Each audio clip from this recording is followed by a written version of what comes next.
Isang mapagpalang araw po sa ating lahat. Welcome back po sa ating 365 Daily Devotion with Pastor Russell Ocampo. So, ang topic po natin for today, ano ang laman ng iyong puso? At meron tayong concept na special revelation.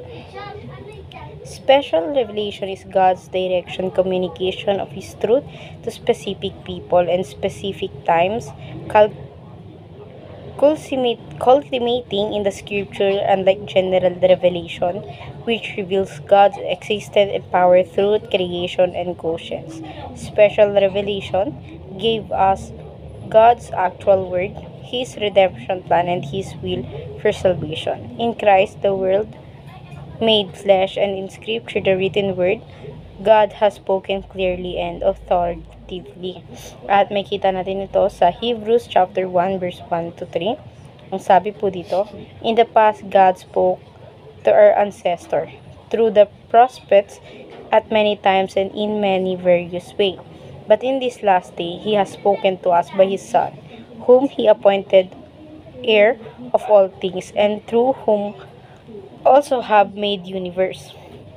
The Son is a radiance of God's glory and the exact presentation of His being, sustaining all things by His powerful word. After He had provided purification for sin, He sat down at the right hand of His Majesty in heaven. Sa Tagalog po, noong una nagsalita ang Diyos sa ating mga ninuno sa iba't ibang panahon at sa iba't ibang paraan sa pamamagitan ng mga propeta. Ngunit sa huling araw na ito, siya ay nagsalita sa atin sa pamamagitan ng kanyang anak.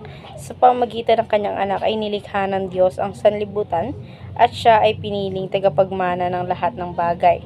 Nakikita sa anak ang kaluwalhatian ng Diyos, kung ano ang Diyos ay gayon din ang anak. Siya ang nag-iingat sa sinukob sa pamamagitan ng kanyang makapangyarihang salita. Pagkatapos niyang linisin tayo sa ating mga kasalanan, siya umupo sa kanan ng makapangyarihan at doon sa langit. At ngayon po, share ko po yung mga natutunan ko sa naging topic po natin for today.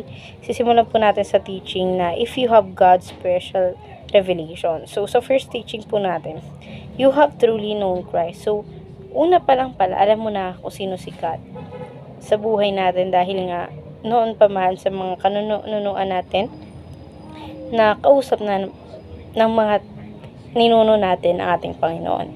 Ngayon naman sa ating second teaching, you have regenerated heart. So, meron ka na palang bagong puso, hindi na dun sa gayang dati ng puso mo na kung saan hindi mo pa kilala si God.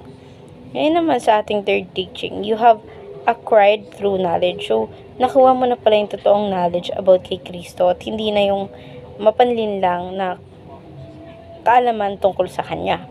Ngayon naman, dadako tayo sa ating application. First application, understand that you are set apart. So, intindihin mo pala na nagkaroon pala ng nagkaroon ng awang sa pagitan natin at sa pagitan ng Panginoon sa pamamagitan ng kasalanan na nagagawa natin. Ngayon naman sa ating second application, uncover your heart's true treasure. So, kailangan mo pala i-cover yung puso mo ng totoong treasure na ibibigay sa atin ng Panginoon. At ayun yung magandang buhay or yung sabihin natin buhay na walang hanggan na ibibigay sa atin ng Panginoon once na natanggap natin yung salvation. At ngayon naman sa third application natin, use biblical wisdom in every decision. So, sa mga ginagawa pala natin decision sa buhay, kailangan pala natin bumase sa Bible na nasasa. Dahil kapag bumabase sa tayo ng Bible, at doon natin dinadirect yung pagdidesisyon natin. Kasama natin yung Diyos sa pag-iisip sa kung ano mga dapat natin gawin sa buhay natin. At ngayon naman dadako tayo sa ating last part which is in discussion. If other people were to under your heart, would they see Jesus as your greatest treasure? Or would they found something else? Sa akin, oo, kasi nga sa all those years na nakilala ko siya, never na akong naghanap pa ng Diyos na kailangan sambahin. Talagang si God lang ang siyang pinaniniwalaan ko ang Diyos ng buhay natin. At ngayon naman sa ating alternative question, what have you learned from this devotion? So, natutunan ko po sa devotion natin ngayon na hindi pala natin kailangan maghanap ng ibang Diyos na sasambahin, but then si God lamang. And how can you practically apply our devotion? So, may apply ka po sa sarili ko na yung mga bawat decision na gagawin natin is kailangan nagre-rely sa salita ng Diyos, which is nasusulat siya sa Bible. So, ayun lamang po for our today's discussion. Thank you for watching.